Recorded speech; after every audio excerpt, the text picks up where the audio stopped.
कि थोड़ा फेस्टिव माहौल बना हुआ है और मैंने तभी साड़ी पहनी है। गणेश चतुर्थी का समय चल रहा है। मैं हमेशा बोलती हूँ कि ये साल का वो समय है जब नई बिगिनिंग्स, नई शुरुआत कई चीज़ों की हो रही होती हैं, और इसी वजह से प्रॉस्पेरिटी और बेटरमेंट को अगर हमने अपने जीवन में इनवाइट करना है तो उसकी शुरुआत सबसे पहले हमें अपने आप से करनी चाहिए। अच्छे कपड़े पहनने चाहिए, अपनी ज्वेलरी बाहर निकालनी चाहिए, थोड़ा जो श्रृंगार करना चाहिए लेडीज़ को। और even men should also not remain out of this system of prosperity and looking good system।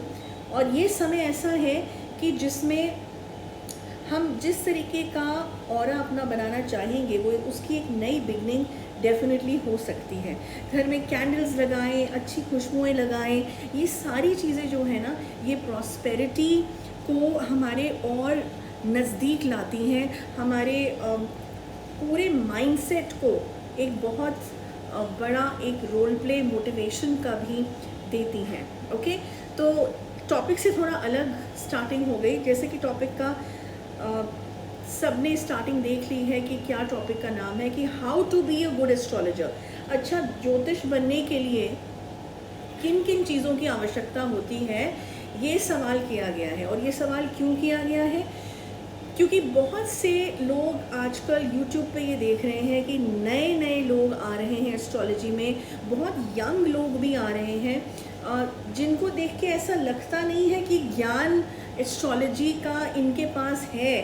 ज़्यादा ये लगता है कि शायद PR स्किल्स से या कमर्शियल एस्पेक्ट के उससे ज़्यादा वो नज़र में आने लगे हैं पॉडकास्ट के माध्यम से भी। तो खैर, हम उस टॉपिक पे नहीं जाएंगे, हम टॉपिक पे यही जाएंगे कि क्या वो कुछ चीज़ें हैं जो मैं बता सकती हूँ।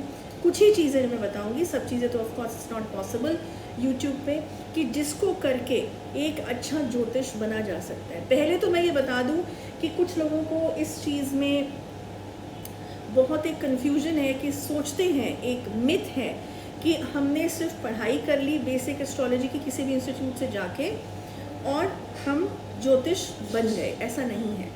ये क्रैश कोर्सेज हैं, ये बेसिक कोर्सेज हैं ऑफ एस्ट्रोलॉजी जो तुम लोग कर रहे हो, उससे कुछ नहीं होने वाला है।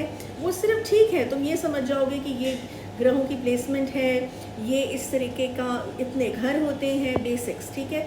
लेकिन अगर तुम ये बोल रहे हो कि उसके बाद हम प्रेडिक्शन देना शुरू हो जाएंगे या हम ज्योतिष बन गए हैं, तो ये गलत है। ये करना भी नहीं है, ठीक है। ज्योतिष बनने में सिर्फ बेसिक कोर्स से आप नहीं बन सकते। अगर आपने हाई डिग्री कोर्सेज भी करे हैं फॉर दैट मैटर, अब सुन लो वो पॉइंट्स जो बहुत बहुत इम्पॉर्टेंट हैं to be a good astrologer.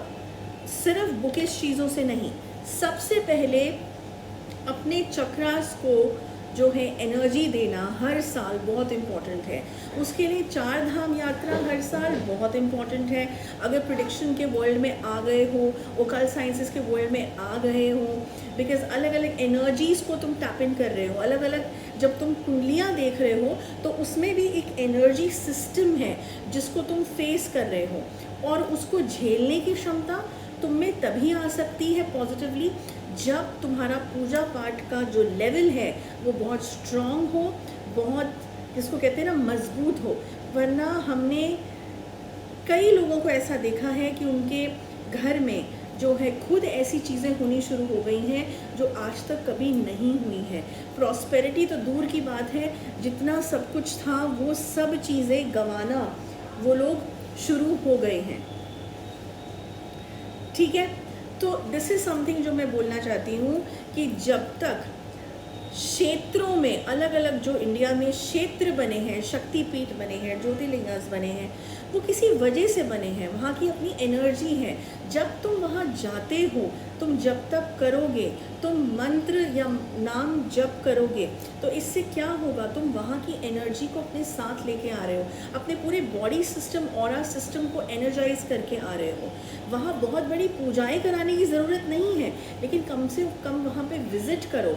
Visit करके क्या करना है, वहाँ बैठ के जो है अपनी साधना करनी है, अपने नंबर ऑफ बीज मंत्र, अगर गुरु हैं तो उनसे जो लिए हैं, तो एक एस्ट्रोलॉजर को भी गुरु रखना ज़रूरी है।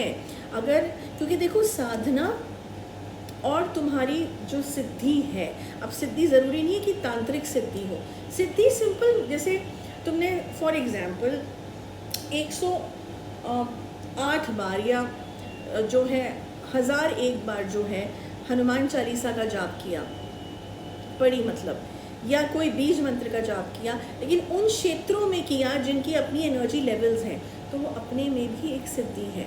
अब कोई ऊपर से तुम्हें कोई दिखेगा नहीं आते हुए सिद्धि देते, बट ये जब तुम कुंडलियाँ खोलोगे और पढ़ना शुरू होगे तो तुम्हें समझ आने लगेगा कि तुम्हारा जो सिक्स सेंस है वो बहुत ज़्यादा ओपन हो गया है, इंट्यूशन पावर्स आने लगी हैं यूनिवर्स के माध्यम से, और ब्रह्मांड में जो जो अच्छी पॉजिटिव शक्तियाँ हैं उनके सिग्नल्स तुमको आने शुरू हो जाएंगे।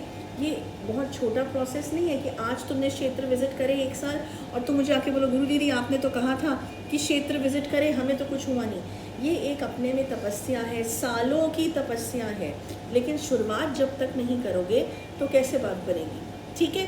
तो यही कुछ टिप्स हैं, डिसिप्लिन रहना, हमेशा कुंडलियों को उस तरीके से देखना कि एक ये बहुत बड़ी रिस्पॉन्सिबिलिटी तुम अपने ऊपर ले रहे हो कंधों पे, किसी को प्रेडिक्शन देने की। नहीं प्रेडिक्शन देना आ रहा है तो उसको बोल दो, या तो जो भी जातक होगा कि ये मुझे प्रेडिक्शन अभी मैं पूरी नहीं दे सकता, I have to study and come back, ठीक है। लेकिन गलत प्रेडिक्शन दे रहे हो तो तुम अपने कार्मिक अकाउंट्स भी ख़राब कर रहे हो। एंड एस्ट्रोलॉजर्स के लिए, ज्योतिष के उस माध्यम से अगर तुमने किसी को गलत प्रेडिक्शन दी है तो इट इज़ मतलब बहुत दोष लग सकते हैं, बहुत नेगेटिव चीज़ें तुम्हारी तरफ आ सकती हैं आने वाले समय में। तो बहुत अलर्ट रहें, बहुत खुले दिमाग से रहें इस बारे में, ओके। जय माँ काली, जय कृष्ण काली माँ, जय माँ कामाख्या।